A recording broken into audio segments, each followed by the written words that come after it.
Hello বন্ধুরা, দেখুন আজকের এটা কি মাছ বলুন তো। এটা হচ্ছে ভোলা মাছ।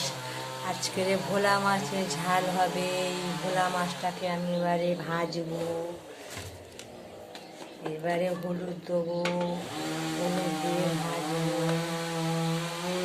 হলুদ দিলাম,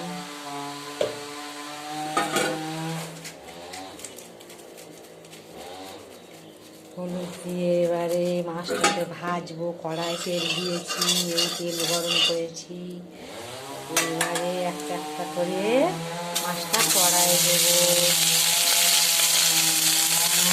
আজকে ভোলা মাছের ঝাল হবে আর ঢেঁড়সে ঝাল হবে। আর ভোলা মাছ দিয়ে আলু দিয়ে পেঁয়াজ দিয়ে ঝাল হবে।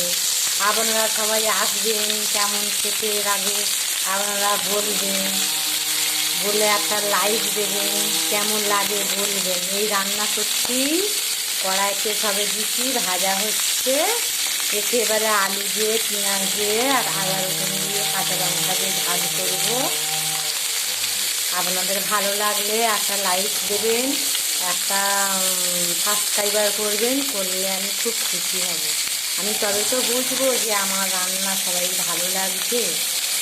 সেই জন্য আপনাদের রিকোয়েস্ট করছি, আপনারা একটা সাবস্ক্রাইব করবেন, একটা লাইক দেবেন। এইভাবে ভোলা মাছটা কড়ায় চাপিয়েছি, এবারে ভাজবো। ভেজে এবার ঝাল হবে। এই আলু পেঁয়াজ কুটে রেখেছি, এই আলু পেঁয়াজ দিয়ে ঝাল করবো ভোলা মাছ। আর এই ঢেঁড়স দিয়ে আর এই চিংড়ি মাছ দিয়ে একটা ঝাল করবো, আলু সিদ্ধ দিয়ে আদা রসুন দিয়ে ঝাল করবো। এই দেখুন মাছ ভাজা হচ্ছে, কিরম লাগছে আপনাদের বলবেন। আপনারা বললে তবে আমি জানবো।